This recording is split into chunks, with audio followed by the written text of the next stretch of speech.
አዲስ አበባን የኦሮሚያ ክልላዊ ርዕሰ መዲና ብቻ ለማድረግ የታሰበ ነገር አለ። የአዲስ አበባ ጉዳይ ውሳኔ ሳይታለፍበት ይቆይ ከዚህ በኋላ እንደውም እሱ ላይ ውይይት አይደረግ። ይሄ የሚደረግ ከሆነ ምክክሩን ትቼ እወጣለሁ። ትክክል። የምንመካከረው አዲስ የእርስ በርስ ጦርነት ለማዋለድ አይደለም ብለዋል።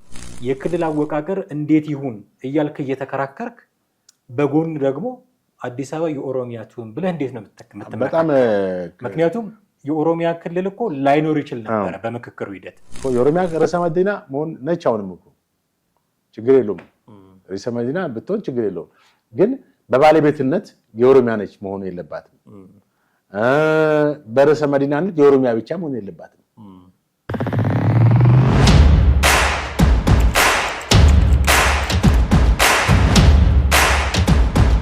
ሰላም እንዴት አላችሁ ውድ ቤተሰቦቻችን? ይህ ዘኢትዮጵያ ነው። ወቅታዊ ፕሮግራማችን ላይ እንገኛለን። ጥላሁን አክሊሉና ማህደገፋንን። የዛሬ መወያያ ርዕሰ ጉዳያችን የምክክር ኮሚሽኑ ላይ የተነሳው የአዲስ አበባ ጉዳይ ነው። አዲስ አበባን አስመልክቶ ተመካካሪዎቹ ደረሱበት የተባለው የስምምነት ወጥቷል በመረጃ ደረጃ።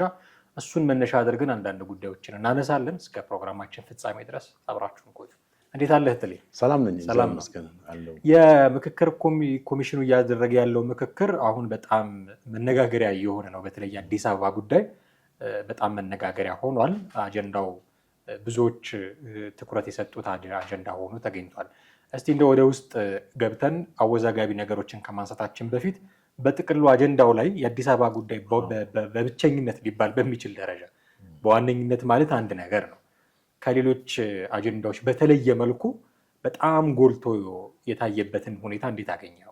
ትክክል። እንግዲህ ያው ላለፉት አንድ ወራት ያክል በዚህ በአጠቃላይ ወደ 4000 የሚሆኑ ለምክክር የቀረቡ ተሳታፊዎች የተሳተፉበት በብሔራዊ ምክክር ኮሚሽኑ አስተባባሪነት የተለያዩ አጀንዳዎች ኦልሞስት 8 የሚሆኑ አጀንዳዎችን ሰብሰብ አድርገው ማለት ነው። ዋና ኮሚሽን ብዙ አጀንዳዎች ይኖራሉ። እንግዲህ ሀገሪቷ የ8 አጀንዳዎች ብቻ እንትን አይደለችም። ሀገሪቷ ላይ አጀንዳ ቢፈለግ ከ100 ከዛ በላይ ምናልባትም ወደ 1000 የሚሆኑ አጀንዳዎች ሊመጡ ይችላሉ። ግን ተሰብስበው ወደ 8 መጨመቃቸው ነው የተናገሩት። እነዚህ 8 አጀንዳዎች ከተፈቱ በዋነኛነት ሌሎቹም በእነዚህ ስር ሊፈቱ እንደሚችሉ ነው የተናገሩ። ከነዚህ 8 አጀንዳዎች እንግዲህ የአዲስ አበባ ጉዳይ ነው በጣም ሰፊ የመነጋገሪያና የመከራከሪያ እንትን የሆነው። እንደሚታወቀው እንግዲህ አዲስ አበባ የኢትዮጵያ ርዕሰ መዲና ነች፣ የፌዴራሉም ከተማ ነች። እንደገና ደግሞ የኦሮሚያም ርዕሰ ከተማ ነች ላለፉት ዓመታት። ይሁንና በዚህ በአዲስ አበባ ጉዳይ ላይ አሁን በምክክር የተነሳው ሀሳብ ላይ እስከ 1 ሳምንት በላይ የሆነ ጊዜ አጨቃጫቂ ሁኔታ፣ አወዛጋቢ ሁኔታ ተፈጥሯል። አዲስ አበባ የባለቤትነቷ ማለት ርዕሰ ከተማነቷ የኦሮሚያ ትሁን በሚል ግፊት ተፈጥሮ ነበረ።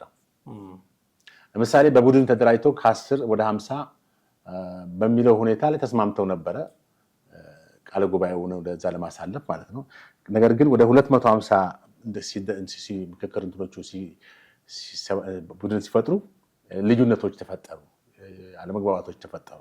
እነዚህ 250ዎቹ 500 ለሚሆኑት ውሳኔ ሀሳብ ለሚያሳልፉት ነው ይሄንን ድምጽ የሚያሳልፉት የነበረው። ነገር ግን እነሱ ራሳቸው የምክክር ሀሳቡን ወደ ክርክር መፍጠር ተጀመረ። እንደገና ኢንፍሉዌንስ ማድረግ ጀመሩ። በግልጽ ከበላይ ባለስልጣን የመጣ ነው በሚል ቃል በቃል የሀሳብ አዲስ አበባ የኦሮሚያ ርዕሰ መዲና እንድትሆን ብቻ እንድትሆን ከፌዴራል ወጥታ የሚል ሀሳብ መጣ። ይሄ እንግዲህ ነው በጣም ብዙ ውዝግብ ፈጠረ። ከ1 ሳምንት በላይ ምክክር በሚያደርጉት አካላት መካከል አለመግባባት ተፈጠረ። ማለት አዲስ አበባ ራሷን የቻለች በአስተዳደራዊ መዋቅር ለፌዴራሉ የምትጠራ የሕዝብ ተወካዮች ምክር ቤት ውክልና ያላት መጀመሪያው እንትን ይሄ ነበረ። የራሷን ፖሊሲና ፍርድ ቤት የምታደራጅ በአዲስ አበባ ነዋሪ የተመረጠ አስተዳደራዊ የሚያስተዳድር የፌዴራል መቀመጫ ያላት የሚለው ነው። በ10 እና በ50ዎቹ ቡድኖች መካከል የተደረሰበት ምክክር ማለት ነው። ውሳኔ አይደለም ምክክሩ። ይሄ ወደዛኛው ያልፋል። ወደ 500ዎቹ ወደ 250ዎቹ ሲያልፍ ኢንፍሉዌንሱ መጣ። በዛ ውስጥ ያልተካተቱ ሰዎችም ሀሳብ ማምጣት ጀመሩ የሚል ነው እና ከላይ መጣ ነው የተባለው ሀሳብ በዚህ ላይ መንጸባረቅ ጀመረ። አዲስ አበባ የኦሮሚያ ክልላዊ መንግስት ርዕሰ መዲና ነች የሚለው በጣም ትልቅ ጫና የፈጠረ ሀሳብ ሆነ እና እንግዲህ በህገ መንግስቱ የተቀመጠው ነገር አለ። በህገ መንግስቱ ውስጥ ምንድነው አዲስ አበባ ልዩ ጥቅም ለኦሮሚያ ልዩ ጥቅም የሚለውን ነው። ይሄ ነገር በባለሙያዎች እዛው ባሉ ባለሙያዎች መብራራት ጀመረ። ልዩ ጥቅም የሚለው አዲስ አበባና የኦሮሚያ ክልል በጀታቸውና የበጀት ቀመራቸውን እንዲሁም የአስተዳደር ጉዳያቸውን በጋራ ያዘጋጃሉ የሚል ነው እና ይሄም ኢንተርፕሬት የተደረገው እንትን በጣም አደገኛ ሁኔታን ፈጠረ። ለብዙዎች ተመካካሪዎችም ለመቀበል የሚያስቸግር ሁኔታ ተፈጠረ። ከአንድ ቀን 2 ቀን ከ2 ቀን 3 ቀን 4 5 ሳምንት የፈጀው ይሄ አዲስ አበባ ጉዳይ ነው። ሌሎች አጀንዳዎች እስከ መረሳት ደረሱ። አዲስ አበባ ላይ በጣም እንትኑ ክርክሩና አለመግባባቱ ሲፈጠር ሌሎች አጀንዳዎች ሁሉ ተረሱ። እንግዲህ የኦህዴድ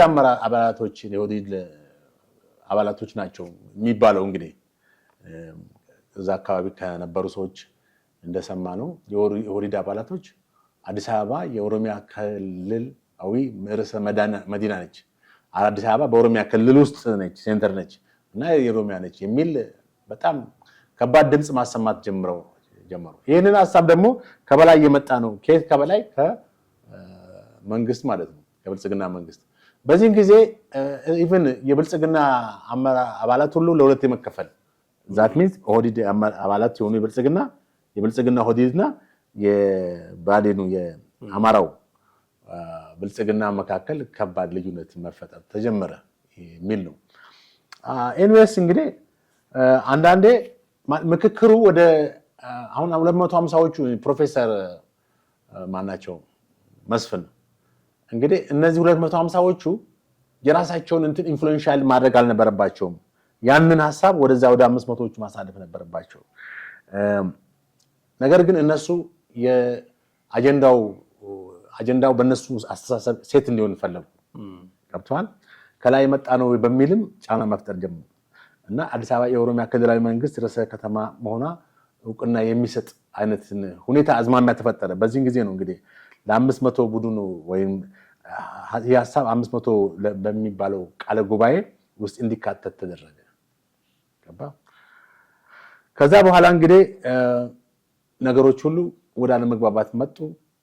በጣም ተቃውሞዎችም ሰፉ። በዚህን ጊዜ የተለያዩ ተቃዋሚ ፓርቲዎችም እዛ ውስጥ የነበሩ ተቃውሟቸውን እንደነ እናት ፓርቲ እና ሌሎች እንደውም አብን የአዲስ አበባ ጉዳይ ውሳኔ ሳይታለፍበት ይቆይ፣ ከዚህ በኋላ እንደውም እሱ ላይ ውይይት አይደረግ፣ ይሄ የሚደረግ ከሆነ ምክክሩን ትቼ እወጣለሁ። ትክክል። ምናልባት በሌሎች ሀሳቦች፣ ጥያቄዎች ላይ በዚሁም መሄድም እንችላለን። የተቃዋሚ ፓርቲዎቹን ሀሳብ ማንሳት እንችላለን። የተቃዋሚ ፓርቲዎች እንግዲህ ለምሳሌ እናት ፓርቲ እና ነፃነት እንዲሁም አብን ናቸው በዚህ ላይ እንትን ያሉት። እናት ፓርቲ አብን በምክክሩ ሂደት ላይ ያለውን ቅሬታ ለምክክር ኮሚሽኑ ለሶስተኛ ጊዜ ነው ያቀረበው። እናት ፓርቲ ደግሞ በእናት ፓርቲ ፕሬዚዳንት ዶክተር ሰይፈ ስላሴ የምንመካከረው አዲስ የእርስ በርስ ጦርነት ለማዋለድ አይደለም ብለዋል። ምን ማለት ነው? እንግዲህ እስካሁን በአገሪቷ ጦርነቶች አሉ። በዚህ በኦሮሚያ ክልል ከኦሮሞ ነፃነት ሰራዊት ጋር መንግስት ጦርነት አለው። ኮንቲኒየስ የሆነ ጦርነት ባይኖረውም የሆነ ታይም ጦርነት ይኖራል፣ የሆነ ታይም አይኖርም። ዞሮ ዞሮ ሙሉ በሙሉ ነፃ ነው የምትለው ቦታ አይደለም የኦሮሚያ ክልል። ለምን የኦነግ ሰራዊት ወይም የራሱን ኦሮሞ ነፃነት ሰራዊት ብሎ የሚጠራው ወይም በብዙዎች ሸኔ የሚባለው ማለት ነው ባጭሩ፣ በይበልጥ ሸኔ በሚባለው ስሙ ነው የሚታወቀው እና የሚንቀሳቀስባቸው ሁኔታዎች ስላሉ አሁንም መሳሪያ አንግቦ ወይም ትጥቅ ይዞ ስለሚታገል ነፃ አይደለም። በዚህ በአማራ ክልልም ያው እንደሚታወቀው ካለፉት 3 ዓመታት ወዲህ ፋኖ ወይም አማራ ፋኖ ትጥቅ ይዞ የታገለ ነው፣ እየተዋጋ ነው። በአማራ ክልልም ጦርነት አለ። በትግራይ ክልልም እንግዲህ ትጥቅ የታጠቀ ኃይል አለ ወይንም እንደነዚህ ምንድነው ጉሪላ ፋይተር ወይንም ዋቲኮሊቲ በትጥቅ ትግል ውስጥ ያለ ነው ባንድ ነው በመንግስት ደረጃ በክልላዊ መንግስት ክልላዊ አስተዳደር ውስጥ ሆኖ መንግስትን የሚቃወም ትልቅ ጦርነት እንደውም ፖቴንሻል ያለው ኃይል እንደሆነ ትመለከታለህ። ዞሮ ዞሮ በ3 እና በ4 አቅጣጫ አገሪቷ ላይ ጦርነት አለ። ይሄ ቤንሻንጉልም አልጠቀስነውም፣ እሱም እንዳለ ነው። ስለዚህ አሁን አዲስ አበባ ላይ እንደዚህ አይነት ነገሮች በምክክር እንትኑ ላይ ለምሳሌ ምክክር ኮሚሽኑ እኮ መወሰን አይችልም። ኦፍ ኮርስ ምክር ሀሳብ ነው ማቅረብ፣ ምክር ሀሳብ ነው የሚቀርብ። ይሄ አጀንዳ ለምሳሌ 500ዎቹ ናቸው በዚህ ላይ እንትን የሚሰጡት። እንግዲህ ከእንትኑ ከተወያዮቹ ከምክክር ከሚያደርጉት እንትኖች አጀንዳዎች ከኤክስተርናል ከመጡና እዛ ላይ የሚሰፍሩ ወይንም እዛ ጋር ኢንፍሉዌንስ የሚያደርጉ ከሆነ ከባድ ነው። እነሱ ምክክርም አያስፈልገውም ማለት እኮ ነው፣ ዝም ብሎ ማጽደቅ ነው። እና አዲስ የእርስ በርስ ጦርነትን ለማዋለድ ብለው ያሉት አብን የነጻነት እናት ፓርቲ ሊቀመንበር እንግዲህ አዲስ አበባ ላይ እስካሁን ሰላም ነው፣ ጦርነት የለም። በአገሪቱ በተለያዩ ክልሎች ጦርነት ሲኖር አዲስ አበባ ሰላም ነች። ብዙ ሰዎችም በክልል ጦርነቶች እየሸሹ ወደ አዲስ አበባ እንደሚመጡ ይታወቃል። አሁን አዲስ አበባ ላይ እንደዚህ አይነት ውሳኔ በምክክር ኮሚሽኑ ሲሄድ አዲስ ጦርነት የእርስ በርስ ጦርነት ማዋለድ ነው የሚሆነው። ምክክር አደርጋለሁ ብሎ ምክክር ኮሚሽኑ ራሱ አዲስ የጦርነት ተፈጠረ ማለት ነው። እኔ እንደውም ብዙዎች ጥያቄ ሲያነሱ የገረመኝ ለካ እንዲህ መታየት ነበረበት ብዬ እንዳስብ ያደረገኝ ከአጀንዳዎች መካከል ከ8ቱ አጀንዳዎች መካከል አንዱ የክልል አወቃቀር እንዴት ይሁን የሚል እንደነበረ ታስታውሳለህ። አሁን እሱ ባለው ሊቀጥል እንደሚችል ነው መረጃዎችን የምንሰማው። እውነት ከሆኑ አሁን ባለው ሊቀጥል እንደሚችል ግን ይሄንን መረጃ ሳንሰማ በፊት የክልል አወቃቀር እንዴት ይሁን እያልክ እየተከራከርክ በጎን ደግሞ አዲስ አበባ የኦሮሚያ ትሁን ብለህ እንዴት ነው የምትመካከረው? ምክንያቱም የኦሮሚያ ክልል እኮ ላይኖር ይችል ነበረ። በምክክሩ ሂደት ላይኖር ለሚችል ፖቴንሻሊ ሊፈርስ ለሚችል ክልል አዲስ አበባ የኦሮሚያ ትሁን የሚል ክርክር በተመሳሳይ ሰዓት እንዴት ነው የምትከራከረው? የአጀንዳ ቅደም ተከተሉ በራሱ አንዳች የሆነ ነገር እንድትጠረጥር የሚያደርግህ ነው የሚሆነው። አንደኛ። ሁለተኛ የአዲስ አበባ ጉዳይ ማን ነው የሚከራከረው? የአዲስ አበባን ጉዳይ ኦኬ ክርክር አይደለም ምክክር ነው እንበለው። ማን ነው የሚመካከረው ስለ አዲስ አበባ ጉዳይ? የሆነ ሰውዬ ከሆነ ቦታ መጥቶ ነው የሚከራከረው። የአዲስ አበባ ተወላጅ ነው ወይ የሚከራከረው? አዲስ አበባ ውስጥ የሚኖር ሰው ነው ወይ የሚከራከረው? ወይ ደግሞ አዲስ አበባው ራሱ የወከለው ሰው ወይ ነው የሚከራከረው? በምን መስፈርት ሄዶ ነው ስለ አዲስ አበባ እዛ ሄዶ ምክክር የሚያደርገው? ለምሳሌ ከንቲባ አዳነች አቤቤ ይሳተፋሉ ምክክሩ ላይ። የአዲስ አበባው የአዲስ አበባ ህዝብ ፍላጎት ምንድነው ብለው አወያይተው ያውቃሉ ወይ? ምክክሩ ላይ የእናንተ ሀሳብ ምንድነው ይዤላችሁ ልሄድ እሱን ሪፍሌክት ሊያደርግላችሁ ብለው አወያይተው ያውቃሉ ወይ ህዝቡን የሚል ጥያቄ ራሱ መነሳት አለበት። ምክንያቱም ምክክሩ የአዲስ አበባን ህዝብ በቀጥታ የሚመለከት ጉዳይ ስለሆነ የአዲስ አበባ ጉዳይ እኔን የሚመለከተኝ ጉዳይ አቋሜ ምን እንደሆነ ወክሎኝ የሚመካከርልኝ ሰው ሊያውቅ ያስፈልጋል። ማን እንደሚመካከርልኝ ራሱ አላውቅም። በከሌ ከሌ ይሄንን ነው የምትወያዩት፣ ከሌ ይሄንን ነው የምትወያዩት ተብሎ ተመደበ እንጂ ስለ አዲስ አበባ ማን እንደሚከራከር ምንም አይነት እውቀቱም ጭምር ስለሌለን ራሱ ምክክሩ ላይ የተሳተፉ ሰዎች ራሱ አግባብነት ውስጥ የሚገባ ይመስለኛል። እንግዲህ ምልህ ካነሳን ብዙ አጀንዳዎች እኮ ቅድም ጠቀስን 8 ተሰብስበው 8 እንጂ እኮ ቢለጠጡ ብዙ ናቸው። አሁን ያልከውም እንደ አንድ ራሱን አጀንዳ ሊወሰድ ነው። አየህ አጠቃላይ መንግስት ወይም ይሄ ፌደራል መንግስት ራሱ ከኢህአዴግ ጀምሮ ያለውን ሁኔታ ስትመለከተው በተበላሸ መንገድ በዚህ በፌደራሊዝም ስርዓቱ የተበላሸ አመጣጥ በህገ መንግስቱ ራሱ የተበላሸ አንቀጾች እንዳሉት ህዝብ የማይቀበላቸው ህዝብ ያልተወያየባቸው በይበልጥ የአዲስ አበባ ህዝብ ምንም አሁን እኮ አዲስ አበባ ህዝብ በቃ የሚያውቀው ማንንም የሚያረጠው ለምሳሌ አዲስ አበባ ህዝብ ነዋሪ የተመረጠ አስተዳዳሪ ነው ወይ እየመራ ያለው? ወይዘሮ አዳነች የተወለዱት የት ነው? የአርሲ ሰው ናቸው። ስለዚህ አዲስ አበባ ተወልዶ አዲስ አበባ እንግዲህ መሆን ያለበት በአዲስ አበባ ህዝብ የተመረጠ ከተማውን የሚያውቅ የኖረባት ሰው ነው መሆን ያለበት ቦታ። ሲጀመር አዲስ አበባ በራሷ ነዋሪ አይደለም እየተመራች ያለችው። ራስን በራስ ማስተዳደር ከተባለ እንደዛ ማንሳት ይቻላል። እንደገና በዚህ ውይይት ላይ አዲስ አበባን የወከሉ ሰዎችስ ምን ያክል ናቸው የሚለው ነገር ማንነታቸው። አዎ ይሄ አጀንዳስ ጎልቶ ለምሳሌ በኦሮሚያ ትሁን እዛ ጋር 700 እና 600 ኪሎ ሜትር ሆኖ ነው እንደ አዲስ አበባ በዚህ ትመራ ብሎ የሚለው ገብቷል። አዲስ አበባ በአዲስ አበባዊ አዲስ አበባ በሆነው ነዋሪው ለምሳሌ በአዲስ አበባ አስተዳደር ውስጥ ቢያንስ በከተማው ከ5 ዓመት በላይ የኖረ ይላል። ከየትም ክልል ይምጣ፣ ከኦሮሚያም ይምጣ፣ ከአማራ ክልል ከቤኒሻንጉልም ይምጣ፣ ከአፋርም ከወላይታም ከትም ይምጣ ብቻ ከ5 ዓመት በላይ አይደል እንዴ መታወቂያ ራሱ በዛ መሰረት ነው የሚሰጥ። ስለዚህ ነዋሪ ተብሎ ይጠቀሳል። የሱ ነዋሪ ፍላጎት ነው እንጂ ብሔርን ጎሳን መሰረት ያደረገ መሆን የለበትም። እና እዚህ ጋር ምን ቅድም እንደተባል ነው ወይም እንዳነሳሁት ሐሳብ የመንግስት አጀንዳዎች እዚህ ጋር መተዋል። የትኛው መንግስት አሁን በብልጽግና መንግስት የማን የኦህዴድ እውነት ለመናገር የኦህዴድ ነው። ለምን እዛ ጋር ኢንፍሉዌንስ ያደርጉ የነበሩ የኦህዴድ አመራሮች ናቸው። የሚቃረንብኝ ነገር ነው መሰለኝ ምክክሩ ከመጀመሩ በፊት አዳማ ላይ እንደዚህ ካድሬዎች ተሰብስበው ስልጠና ተሰጥቷቸው የብልጽግና አቋም ይሄ ነው ተብሎ ተዘርዝረው የሰማናቸው ነገሮች ነበሩ። አዲስ አበባ ላይ ህገ መንግስት ላይ ባንዲራ ላይ ምናምን አቋም ይዘው ነው የሄዱት የብልጽግና ሰዎች ተብሎ እዛ ከሰማነው አቋም አንጻር አዲስ አበባ በቃ የፌዴራል መንግስት መቀመጫቱን ወይ ደግሞ ራስ ገዝ አስተዳደርቱን የሚለው ነገር ተቀባይነት እንዳገኘ የብልጽግና መንግስት አቋም እንደሆነ ተደርጎ ነበር ስንሰማ የነበረው። አሁን ከውስጥ ከምንሰማቸው መረጃዎች አንጻር ደግሞ እንዲህ አይነት መረጃዎች እየመጡ ነው። ሪሊ የመንግስትስ ፍላጎት የቱ ነው የሚለው ደግሞ አሁን መከራከሪያ ነው። እዚህ ጋር እኮ ትክክል። አሁን መከራከር ውስጥ ላይ የነበሩ ሰዎች ለቢቢሲ ሀሳብ የሰጡ ሰዎች አሉ እና እንግዲህ የብልጽግና ሀሳብ ማለት የመንግስት ሀሳብ ማለት ነው እዛ ጋር መጥቶ ጫና ፈጥሯል። ምንድነው የጫና?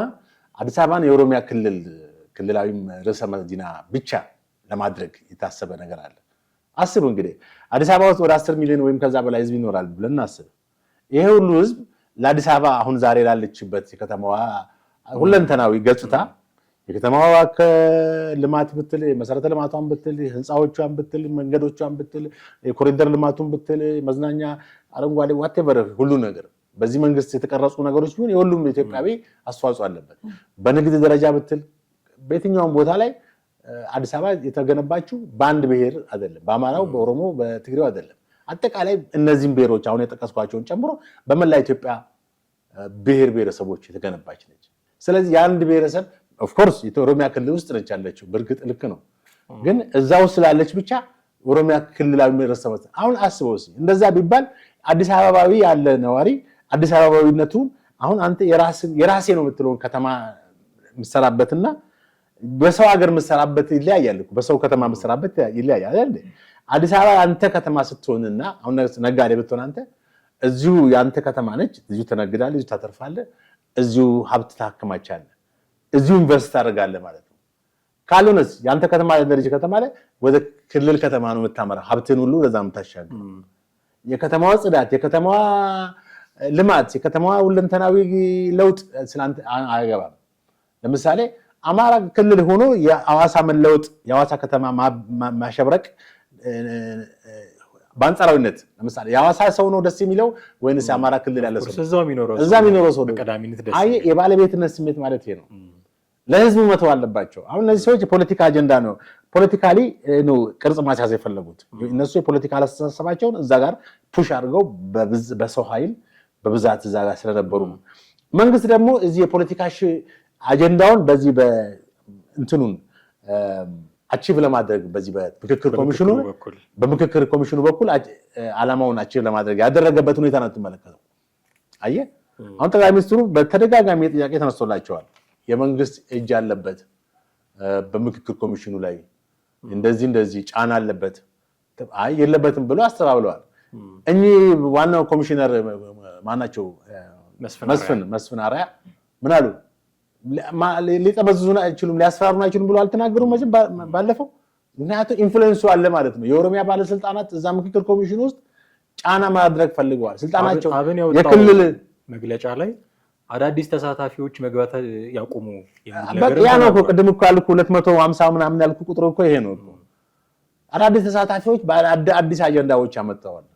ይሄ ደግሞ ትልቅ እንትን ነው፣ ያልነበረ ነገር ነው ወደ ውስጥ ያመጡት። የተነገረን 4000 ነው፣ በኋላ ግን እየተሳተፉ አሉ። ገብቷል።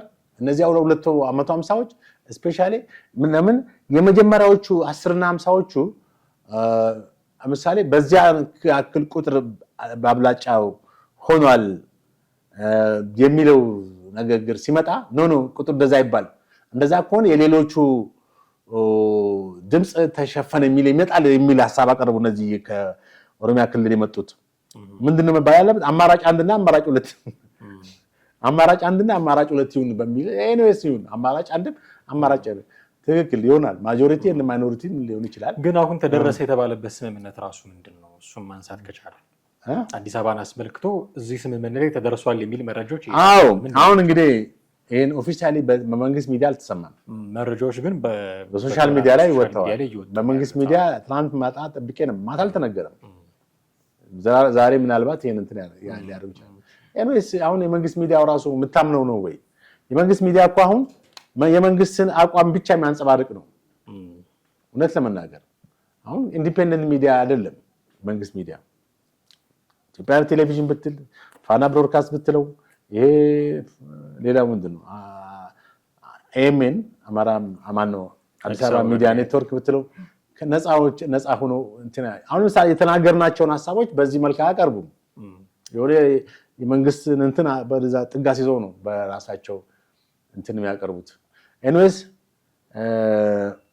እኔም ትናንትና ከአንድ ሶሻል ሚዲያ ከአንድ ሁለት ሶስት ሰምቻለሁ። በአዲስ አበባ የፌዴራልና የኦሮሚያ ችግር የለውም ምንም ኖርማል ነው ያለውን ነው ያስቀጥለው። ገብቷል። አሁን እኮ ይሄ እኮ ምንም እኮ የሚያጣላም ያጋጭም እንኳን አይደለም። አይ ቲንክ ልዩ ጥቅሙ ችግሩ የሚፈጠረው ለአንድ ወገን ብቻ ለአንድ ማህበረሰብ ብቻ አዲስ አበባ ከተሰጠች ነው። ይሄ ሁሉ እንግዲህ በአገሪቷ ላይ ያሉ ትልቁ ሀብት አዲስ አበባ ነው። የአገሪቷ ትልቅ እንትን የጀርባ አጥንት ኢኮኖሚውም አዲስ አበባ ላይ የተመሰረተ ነው። ስለዚህ ይሄንን ወስደን ለኦሮሚያ ክልል መስጠት ማለት ነው እንግዲህ እንደዛ ሊሆን አይችልም። ስለዚህ ሁሉም አስተዋጽኦ አድርጓል ለከተማዋ እዚህ ደረጃ እድገት መድረስ። አማራውም አድርጓል፣ ትግራዩም አድርጓል፣ ቤኒሻንጉሉም፣ ወላይታውም፣ አፋሩም ሁሉም ዜርፎር ከተማዋ የሁሉም ነች። ስፔሻሊ ቅድም እንዳልነው ባለቤትነቷ የነዋሪዎቿ ነው እንጂ የአንድ እንትና የኦሮሚያ ርዕሰ መዲና መሆን ነች። አሁንም እኮ ችግር የለውም ርዕሰ መዲና ብትሆን ችግር የለውም። ግን በባለቤትነት የኦሮሚያ ነች መሆኑ የለባትም። በርዕሰ መዲናነት የኦሮሚያ ብቻ መሆን የለባትም። ገባ? እሺ አዲስ አበባ የኦሮሚያ ርዕሰ መዲና ብቻ ሆነች የክልሉ ርዕሰ ከተማ የት ሊወስደው ነው ማለት? ዋናው የኢትዮጵያ ርዕሰ ማለት ነው። ገብተዋል። ኤኒዌይስ ተቃዋሚዎች በጣም እንደው አብን ምንድነው አንድ ወገን በተደራጀ የቁጥር ብቻ ሌላውን በሚደፈጥጥበት የድምፅ ውድድር ሊስተናገድ አይገባም ብሏል። ነፃነት ፓርቲ ደግሞ ሁሉም የበኩሉን ያበርክት በሚል ተናግሮ አብን ደግሞ ያላቸውን ችግሮች ተስተዋል ያላቸውን ችግሮች ካልተስተካከሉ ከሂደቱ ራሱን የሚያገል ጨምሮ ተገቢ የፖለቲካ አቋም የራሱን የፖለቲካ አቋም እንደሚይዝ ተናግሯል። በአጠቃላይ እንግዲህ ይሄ በተለይ እንግዲህ አዲስ አበባን የልዩ ጥቅም የሚለው ነገር ነው። ሕገ መንግስቱም አዲስ አበባን እኮ አሻሚ ሁኔታ አድርጎ ነው እኮ የልዩ ጥቅም ኦሮሚያ ልዩ ጥቅም ብለዋል። ይሄ ልዩ ጥቅም ብሎ ራሱ ኢንተርፕሬት ተደረገ። ያን ኢንተርፕሬት በዚህ ባለሙያዎች ኢንተርፕሬት አድርገውታል። አዲስ አበባ የኦሮሚያ ክልል በጀታቸውን እና የበጀት ቀመራቸውን እንዲሁም የአስተዳደራዊ ጉዳዩ በጋራ ያዘጋጃሉ። ዛት ሚንስ አዲስ አበባ የኦሮሚያ ልዩ ጥቅም ማለት ኦሮሚያ አዲስ አበባ ብቻ ኮንትሪቢዩት የምታደርገው ነገር አለ ለኦሮሚያ ኢኮኖሚ በግብርም ይሁን በተለያዩ ነገሮች እንደ አንድ ክልል ለምሳሌ አዳማም እንደ አዳማ ወይም እንደ ጅማ በለው እንደ ሌሎች የኦሮሚያ ከተሞች አዲስ አበባም ለኦሮሚያ ክልላዊ የምጠቅም ልትሆን ነው ማለት ነው ልዩ ጥቅም የሚለው። ያ ግን የሚያስኬድ አይደለም። ምክንያቱም የአዲስ አበባ ሀብት የተቆነጠረ ለኦሮሚያ የሚሰጥ ከሆነ የአዲስ አበባዊ ሕዝብ እንግዲህ የሚሰራው ለማን ነው ማለት ነው። ኤኒዌይስ ቅድም ያነሳው ነጥብ ላይ ምንድነው የክልል ሁኔታ ነበር አልከው? ገና ኦፍ ኮርስ አሁን በሰማናቸው መረጃዎች ግን ያለው የብሔር አወቃቀር እንደሚቀጥል ነው። ትልቁ ቁስል ያለው ጋንግሪን ያለው እሱ ጋር እሱ ነው እኮ ጋንግሪኑ። ግን አሁን እኮ የአገሪቷ ጋንግሪን የት ጋር ነው? አዲስ አበባ ላይ እኮ አይደለም ያለው። ጋንግሪን ማለት ካንሰር ማለት ነው። እዛ ጋር ያለው ቁስል ትልቁ ቁስል እኮ ህገ መንግስቱ በፌዴራል በክልል መዋቅሩ ነው። በጎሳ መስንት ማለት ነው። ክልል መኖሩ የክልል መኖሩ ነው። ግን ክልሎቹ የተዋቀሩበት መንገድ ብሔር ላይ ጂኦግራፊካል አይደለም። ጂኦግራፊካል አይደለም። የኢኮኖሚ ሁኔታ መልክዓ ምድሩ እንደዚህ በቃ አሁን ህገ መንግስቱ ላይ ከአንድ ክልል ማንኛውም የህብረት ዜጋ ከክልል ወደ ፈለገው ሂዶ መስራት መብት አለው ይላል። ሀብት ማፍራት መብት አለው። ኢን ሪያሊቲ ግን አይደለም። ተጨባጭ ሁኔታው ባለፉት በኢህአዴግ ጊዜም ሆነ በዚህ በኛው መንግስት ጊዜ ኢትዮጵያ ህዝብ የሚመሰክረው ሀቅ ነው። ሰው በማንነቱ ከክልሉ የሚፈናቀልበት፣ የሚገደልበት፣ ሀብቱ የሚዘረፍበት፣ በጠፍ ጨረቃ ባዶ ያፈራውን ሀብት ሁሉ ተነጥቆ የሚባረርበት ነው። ስለዚህ ጋንግሪኑ ያለው ወይም ካንሰሩ ያለው የት ጋር ነው? የፌደራል ያወቃቀሩ ላይ ነው። ይሄ አሁን ተመልከት። አሁን የኦሮሚያ ክልል እንግዲህ ሰፊ መልክዓ ምድር ያለው ነው። በጣም ሰፊ ሀብትም ያለው ነው። በአገር ትልቅ ቆዳ ስፋትም ያለው ነው። ትልቅ ህዝብም ያለው ነው እና ይሄ ግን ሁሉም በባለቤትነት የሚሰራበት አማራው ኦሮሚያ በባለቤትነት የሚሰራበት ቢሆን ኦሮሚያ እኮ አሁን ካለው እድገት የበለጠ ይሆን ነበር። አሁን ኦሮሚያ ብቻ ነው በባለቤትነት የሚሰራው እኮ ተመልከት። ትልቅ የተፈጥሮ ሀብት ያለው ትልቅ ነገሮች ያሉት ክልል ቤኒሻንጉሉም፣ አፋሩም፣ ሶማሌውም፣ ሁሉም ትግራዩም እዛ የባለቤትነት ኢንቨስት ያደርጋል። ሂዶ እንደፈለገ አገሬ ነው ብሎ የባለቤትነት ስሜት ስላለው በቃ እንትን ያደርጋል። አሁን ግን በክልል ጥርነፋ ውስጥ ስላለ ከዚህ መስመር አታልፍም። እዚህ ካለ የሌላ ክልል ነው ሀብትም ይገደባል። ኢቭን የሚታወቅ ነገር እኮ እዛ ጋር ሀብታቸውን በፍርድ ቤት ሁሉ እኮ ፍትህ ያጡ ሰዎች አሉ። ለምሳሌ በኦሮሚያ ክልልም በደቡብ ክልልም ሀብት አፍርተው መጨረሻ ላይ ባዶ እጃቸውን አጭበጭበው የተመለሱ ሰዎች አሉ። ይሄ ምንድን ነው? የክልል ጉዳይ ያመጣው ጣጣ ነው። ብዙ ጊዜ አሁን በተለይ በዚህ በኦሮሚያ ክልል በደቡብ ክልል በጣም ትልቅ ኢንቨስትመንት የግብርና ኢንቨስትመንት የነበራቸው ሰዎች በቃ በጣም አልቀሰው የመጡ ሰዎች አሉ። ሀብታቸው ተወስዶ ይሄ ምንድነው? የክልል ፌደራሊዝም ክልልን መሰረት ብሔርን መሰረት ያደረገ የፌደራሊዝም ስርዓት ያመጣው ጣጣ ነው እና ምናልባት ትልቅ ስራ ሰራ የሚባለው የምክክር ኮሚሽኑ ይሄንን ቢሰብር ነበር። አቅም የለውም። ለምን? መንግስት ካልፈቀደ ብቻውን አቅም አይኖረውም። ያው የሚመሰገን ነው የክልል የምክክር ኮሚሽኑ የሚመሰገን ነው። ከዚህ በላይ መሄድ አይችልም። በቃ ለሀገሪቷ በኢትዮጵያ ታሪክ ውስጥ ትልቅ እንትን አስመዝግቧል። ለእኔ ግን ትልቅ ድል አስመዝግቧል ብዬ አስባለሁ። ኮሚሽን ከፕሮፌሰር መስፍን ጀምሮ የኮሚሽኑ አባላትም ምስጋና የሚቸራቸው ናቸው። እነሱ የሚችሉትን ሰርተዋል። ከዚህ በኋላ ተመካካሪዎቹ እና የመንግስት ቁርጠኝነትን የሚፈልጉ ጉዳዮች ናቸው ያሉት። ምን አይነት ውሳኔዎች ይኖራሉ? ኦፍኮርስ ውሳኔዎች አይደሉም፣ ምክር ሀሳቦች ናቸው። የሚወሰን ከሆነ የግድ የህዝብ ተወካዮች ምክር ቤት ህጎች የሚወጡ ከሆነ በዛ በኩል ስለሚያልፉ ስለሚያስገድድ እንደዛ ነው የሚሆኑት።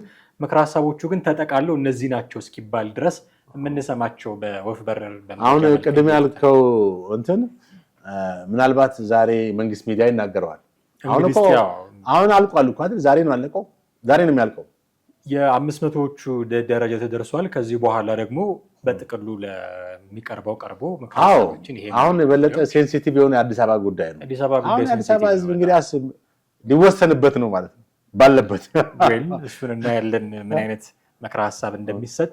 አሁን ባለበት ሁኔታ ግን ትልቁን የውይይት አወዛጋቢ ሆነ የወጣው የአዲስ አበባ ጉዳይ ነው። ሌሎች ግን በጣም መሰረታዊ የሆኑ በርካታ ጉዳዮች አሉ። እነሱ ብዛም ኢንተርቴን ሲደረጉ እያየን ስላልሆነ ባገኘናቸው መረጃዎች መሰረት ተመስርተን ነው ይህንን ፕሮግራም ያቀረብነው። እጅግ አድርጌ አመሰግናለሁ። ይህንጥሌ ውድ ቤተሰቦቻችን እናንተም ከኛ ጋር ነበራችሁ ቆይታ እጅግ አድርገን እናመሰግናችኋለን። የዛሬውን እዚህ ላይ አብቅተናል። ጥራውን አክሊሉና አማሃ ደግፋ ነበርን። ሀሳብ፣ አስተያየት፣ ጥያቄዎቻችሁን በተለመደው መንገድ አድርሱን። በሚቀጥለው ጊዜ በሌላ ርዕሰ ጉዳይ እንጠብቃችኋለን። ጤና ይስጥልን።